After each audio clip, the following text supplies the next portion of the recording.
before 2023, Chiefs fans were all kind of wondering if the defense was ever going to get up to the offense's level. Was Patrick Mahomes in the offense, Andy Reid, going to have to shoulder the brunt of the effort in winning championships? Were they going to continue to have to make those big plays in key moments, kind of bend, don't break type of defense to be able to support an offense that was consistently up at the top of the NFL? 2023 comes around, the offense takes some stumbles, and the defense comes in and is an elite top tier unit and is one of the reasons they even got to the Super Bowl to begin with. And today on RGR Football, we're going to get into the meat of that defensive performance, how they were able to make the critical adjustments in the moments, how Steve Spagnoulo outcoached Kyle Shanahan in those big moments, and how they were able to really force the 49ers into throwing the ball more than they probably wanted to.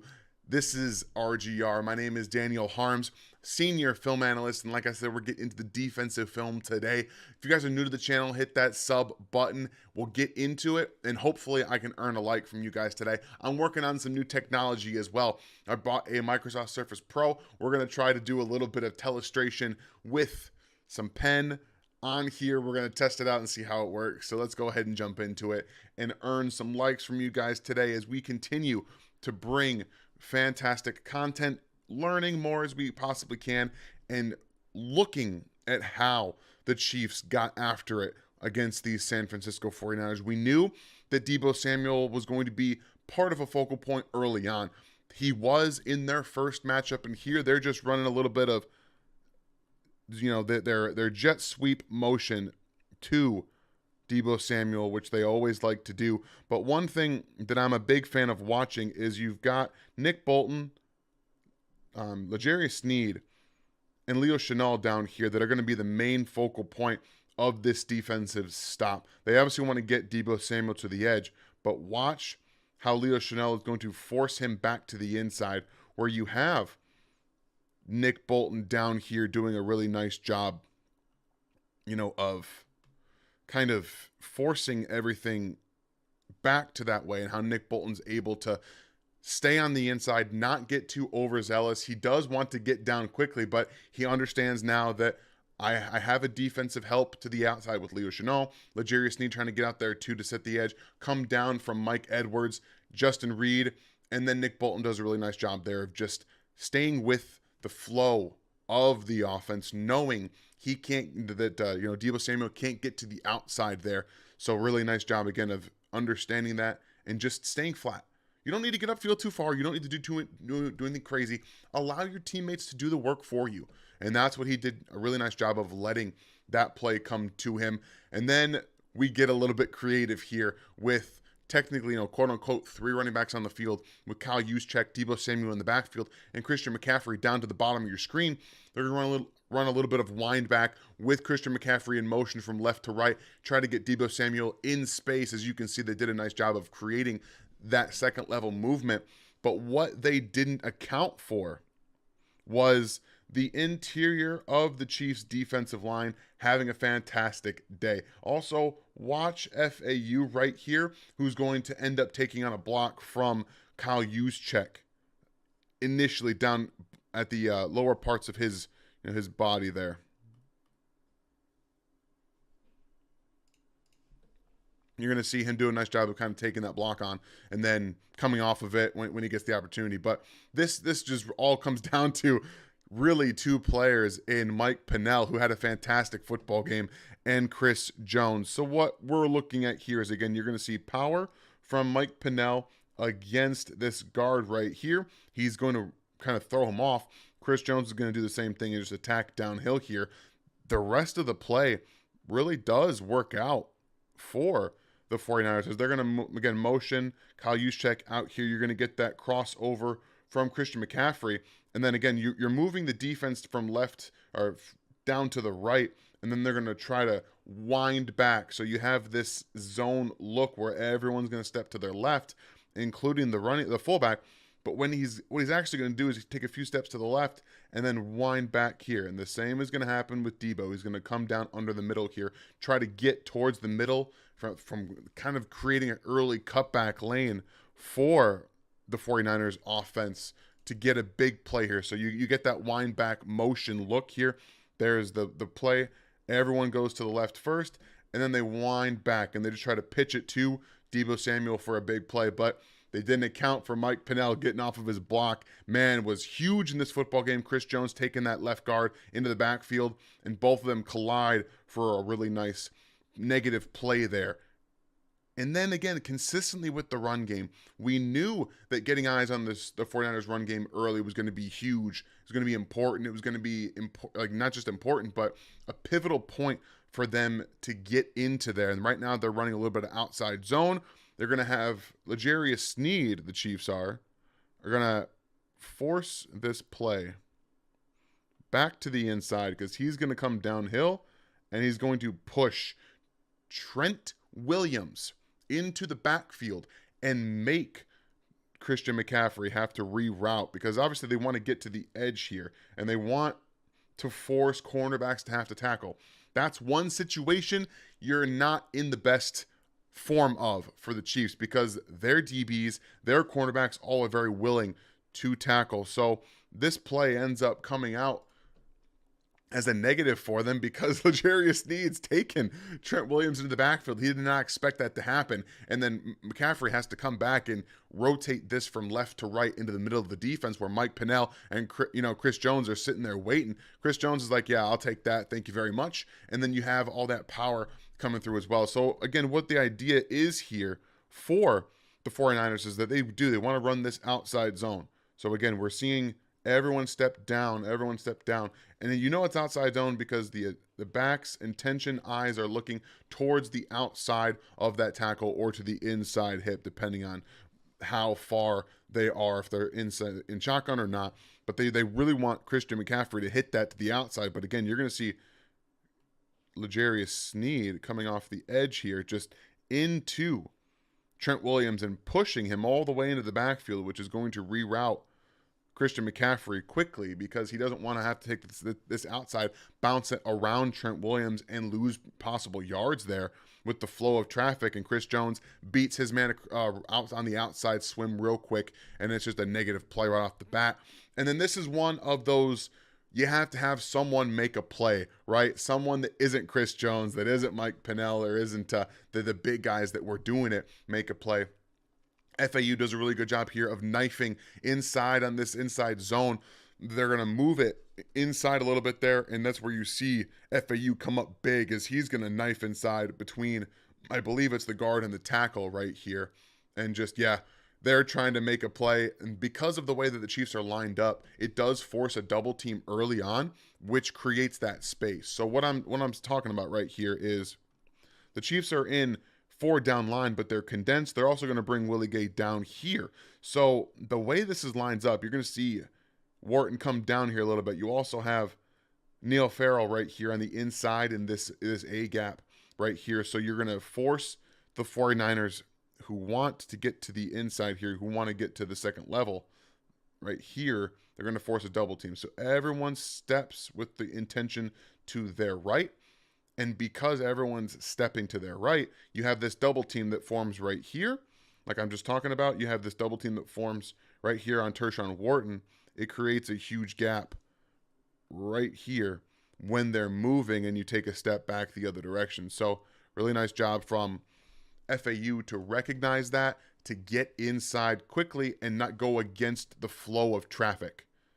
Really nice job here to anticipate that, get inside, and create a tackle for loss. So the Chiefs' defense in this game was focused on the run game. When you have as much weaponry as the 49ers do in the run game, you want to get everything you possibly can on the right point and make it hard for them. Don't give them big plays. And that brings us to how the Chiefs had to adapt to the 49ers passing game. They eat up zone. Brock Purdy is best against zone coverage, and they do these types of plays so well. It forces those linebackers to have to be a little bit more disciplined and have to think about where the football is going. So you have a lot of different things happening here on the offensive side. So you've got a motion out by Deebo Samuel, and who's going to end up orbiting around, okay? He's going to end up in the flat out here. Then you also got a crisscross action here. You've got Kyle Juszczyk coming from left to right to block out here, and Christian McCaffrey coming down on that run action. You've got Brandon Ayuk, who's going to be running this dig route over the middle of the field, and George Kittle at the top of your screen is going to run this little curl to the outside. And what they're trying to do, again, is get the flow of the defense moving one direction or forcing those linebackers to be hesitant. And that's what happens. You're going to see the linebackers here, the second level, be a little hesitant. And that's what creates this giant space over the middle of the field where the Chiefs are playing that cover 4 shell. So you've got 2 high safeties. They're going to rotate to 2 high here and get into that cover 4 shell where the cornerbacks are playing a little bit more off. You see L'Jarius Sneed down there, and that creates a big gap over the middle of the field. So this is part of what Steve Spagnoulo was talking about with having to adjust. Now, this is one of 2 plays that I'm going to show you how they were attacking those deep digs over the middle of the field. Again, moving the defense one way or the other. We're going to see right there, again, Brandon Ayuk getting a big play there. And then they do a little bit of the same type of dig route just from the opposite side with Ray McCloud. This one's a little bit deeper down the field. They want to go for a big chunk play. They think they can get that dagger concept working, and they absolutely do. And then right here they have Kyle Juszczyk going in motion, who's going to take this around all the way down there. Maybe. Oh, that's what. My bad. Wrong thing. That's right. We're working with new technology here today, so it's trying to figure that all out. And so you've got Kyle Juszczyk there running from right to left, and then he's going to take that up the left-hand side of the field. Brandon Ayuk down here at your bottom is just going to kind of flow this all the way down. And then you've got Ray McCloud running that dig route deep down the field. That's what they wanted to do. Christian McCaffrey is going to do his little play action, come out in the middle of the field here. They have George Kittle also coming out to the flat. He's going to chip help initially, and then he's going to get to the flat. So that's what they want to do. Again, the Chiefs come out. This time they're going to run a little bit of cover 4 blitz, which is just a little bit different. They're going to take Leo Chenal down the A-gap right there. So you got 5 blitzers. Everyone gets picked up, and there's a big hole over the middle of the field with those linebackers trying to get their depth.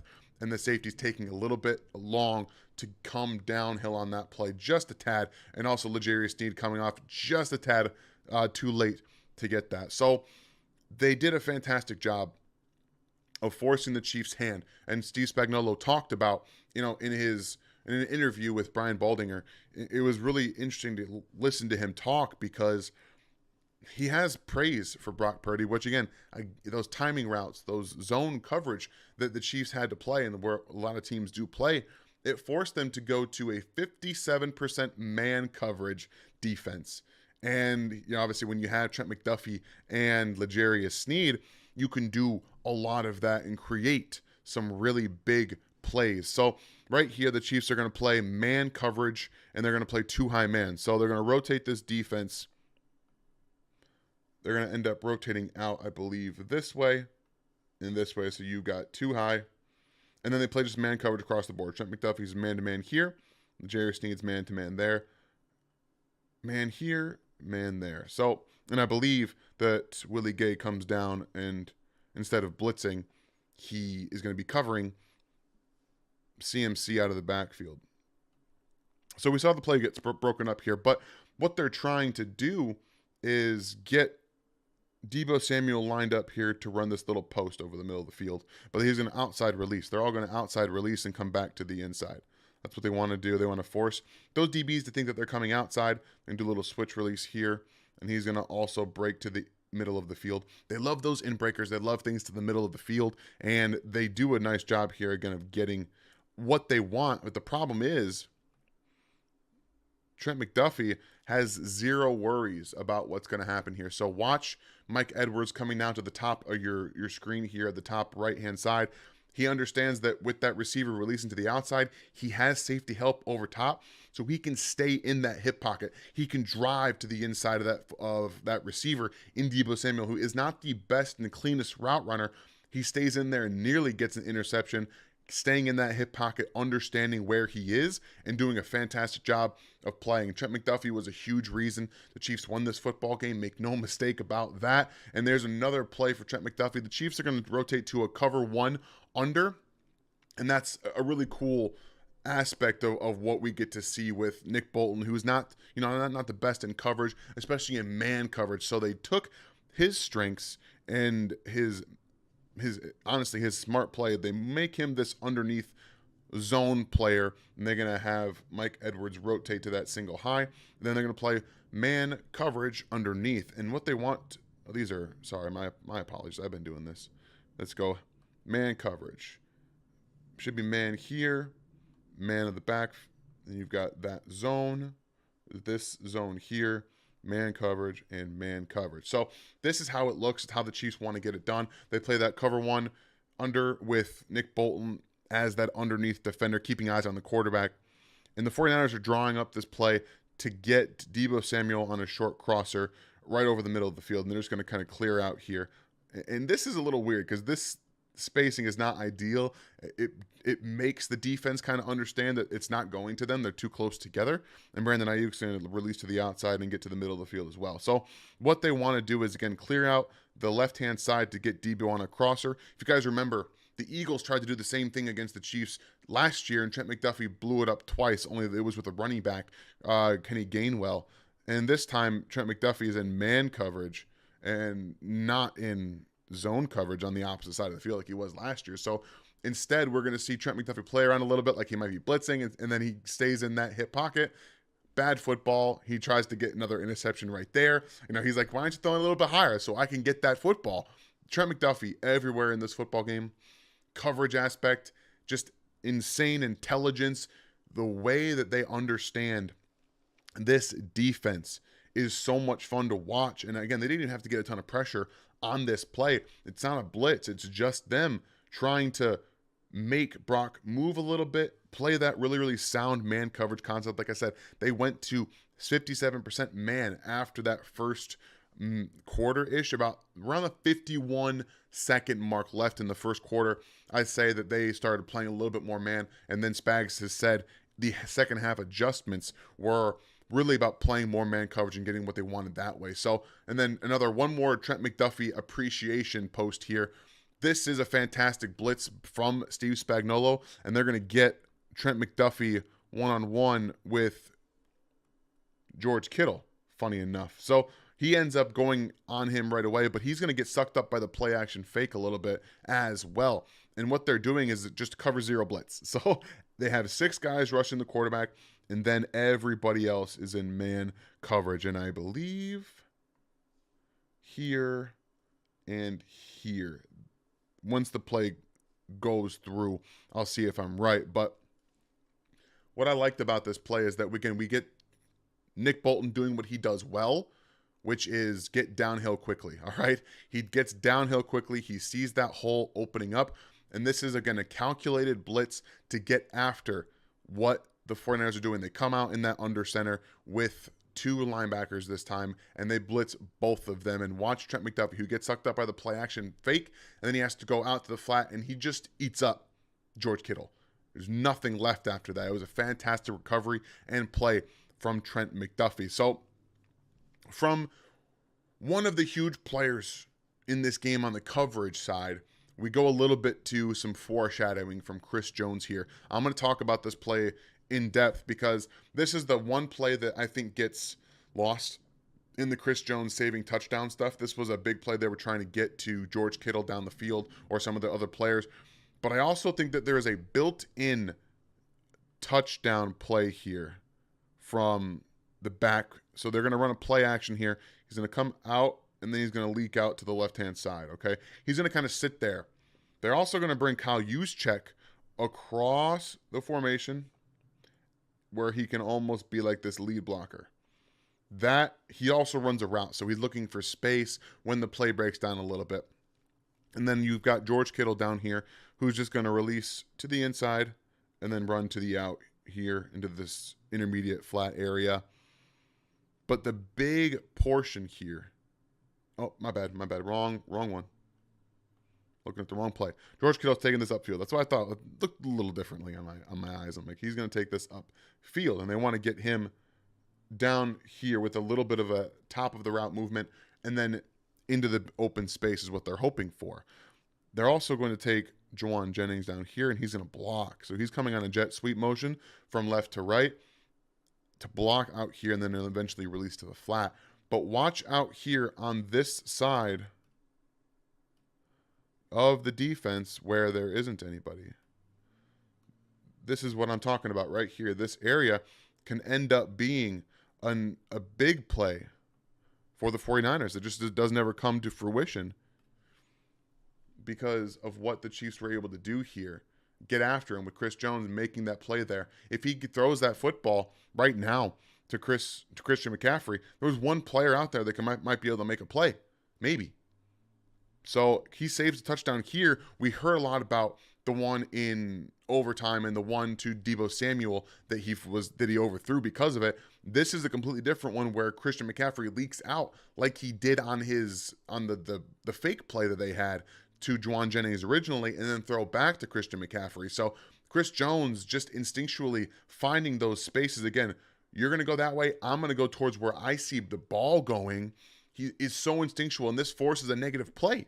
Leo Chenal consistently being around the football and in that space there, seeing, okay, I got to get depth. All right, now he's forced to throw this football down. Leo Chenal, fantastic play. Assist from Chris Jones there because he could have, again, probably saved a touchdown, but generated a negative play based off of where he was. So impressive to see what they did there. And then from Chris Jones, we get into the Steve Spagnoulo blitzes, the creativity, all the different things that they could do.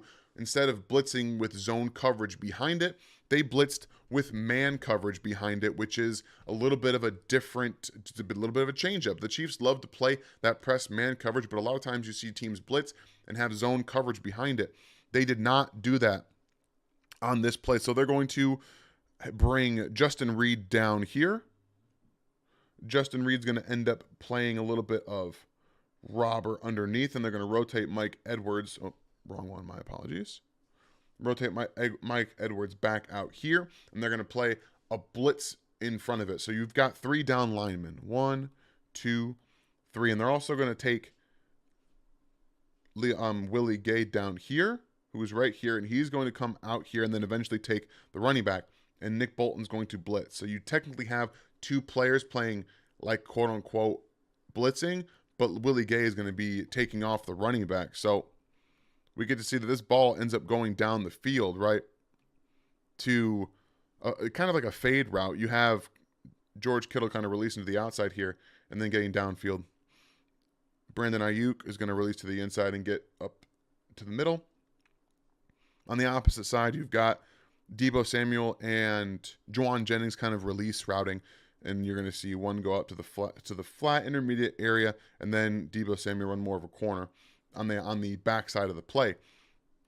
So getting to see how the Chiefs ended up taking out this blitz was a lot of fun because they got 3 down linemen, but they end up blitzing and just creating havoc back there with a bunch of different looks. You've got, Shamari Connor in man coverage on George Kittle, playing really good coverage, honestly, not letting anything happen down there, no problem. So the different ways that they got after it here with blitzing, and then you see right down here with the wideness of Chris Jones to George Karlaftis and Tershawn Wharton coming down and kind of a delayed blitz from Nick Bolton. It's just so creative. It's so different. And then this is where we get into that blitz, the blitz, right? The thing that created the opportunity for the Chiefs to go tie this football game, the Trent McDuffie blitz. It's poetry in motion. It's 3rd and 4.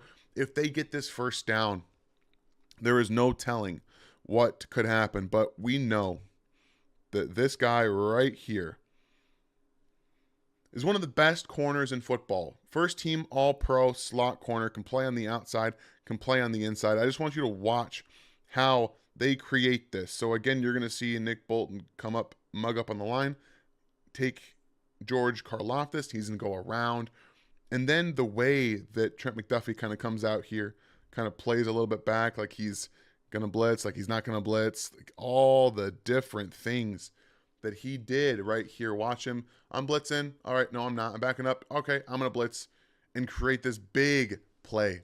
I don't think that ball is getting completed anyway because of the fact that L'Jarius Sneed was on their third down guy. He's got him wrapped up. Like, this is dead in the water. I think it doesn't matter anyway. Ball's coming out to this player right here. There's always a chance he completes it. Juwan Jennings is their go-to man on third down. And you can see, by the way, the Chiefs adjusted and blitzed Trent McDuffie and put L'Jarius Sneed on him in the third down situation, that they were going that direction. So it's really cool to see a plan work out. You said, again, Willie Gay, Nick Bolton. Look at, they have two guys. They have two defensive linemen up here. That's it. Just two defensive linemen, linebackers, and safeties. And they're going to bring Chamari Connor, Willie Gay, Nick Bolton, and Trent McDuffie. That is creativity at its finest.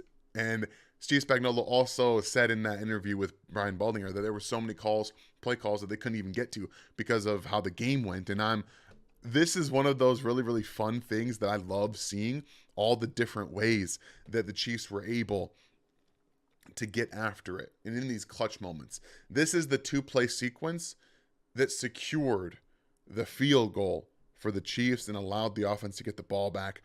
Outside zone, I want you to watch two players specifically in Tershawn Wharton right here.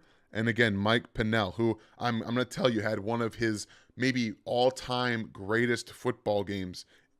I still was able to do that against the 49ers in this football game. It's truly remarkable what they were able to do. And even Mike Dana on this play, getting underneath George Kittle on that block. But watch Tershawn Wharton again against the right guard. He's going to flash to the outside, keep that outside edge, wait until Christian McCaffrey comes down, and then he's going to throw off the block and get back to the inside. So this is outside zone. And then again, right here, it's so impressive. Tershawn Wharton flashing to the outside. Okay, Christian, if you want to come this way, I've got you. And then he's going to throw the block. Mike Pennell coming in here as well.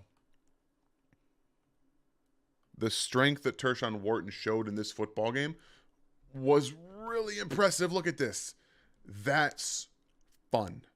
That's real fun for a guy who we didn't know if maybe he's not back this next year. But look at him play in a clutch moment on 2nd and 4, forcing a negative play. So for 0 yards, helping force that play. And then we get Chris Jones doing it all. You guys know how this play ends up. There's tons of breakdowns on it. I'm not going to do a ton of breakdown on it because we know players were beat on the play. We know all of that happens. It does not matter because Chris Jones, being the closer, does not need a sack. It doesn't need a sack. And honestly, I think that what we're seeing here on this specific play is that once again, the Chiefs bringing Nick Bolton down to the line of scrimmage, trying to create one-on-ones. And that's also what Steve Spagnoulo said, that they were trying to create a one-on-one for Chris Jones in this situation. And it ended up working out to perfection because they knew they were going to get crashed down from the guard to the center with Nick Bolton coming down and Justin Reed blitzing. It should have been him and the right tackle one-on-one. Ended up being nobody. So the way they drew up that blitz forced the protection problem and sealed the opportunity for the Chiefs to come in and win that football game with their offense running down the field and scoring a touchdown. So this defense is young. It's good. Like, they're really good players, great players. There's going to be some decisions made in the offseason that we're not all going to like. That's just the reality of the situation. But we can look back at this Super Bowl and how everyone was prepared for the moment. They never looked phased, and they're going to continue to bring in young players to this defense that will be able to learn from these guys. The experience that they have it should not be taken for granted. It's going to be passed down to them. So again, this was just so much fun to get through and break down how the Chiefs were able to shut down this offense and this explosive offense and make it tough for them down in and down out to drive down the field and score points. Again, I hope you guys enjoyed this. We're testing out the the Microsoft Surface stuff. So I enjoyed using it, going back and forth a little bit. We're going to be a little more experimental with that. I liked the ability to draw with the, this thing right here, the stylus. It was much easier than using the mouse. So I think this might be the path forward as we get going. But again, I hope I was able to earn a like from you guys from breaking this game down. We've got right all in the draft season going forward. We'll revisit some of the plays from this past year. There's going to be a video that I'm going to work on for the offseason, revisiting the Chiefs' Super Bowl appearances. That would be 4 of them, so we're going to watch those back and see some of the key plays and go through the key moments all throughout the offseason there as well. So stay tuned in here to RGR Football for more breakdowns. We've got more draft content. We're going to have a lot of prospect profiles over at NFL33.com as they continue to pump out over there. Draft guides coming. Ryan's going to be working on the athletic matrix. Tons and tons of content coming for you guys. Hope you have a really good rest of your day, rest of your week if I don't see you again.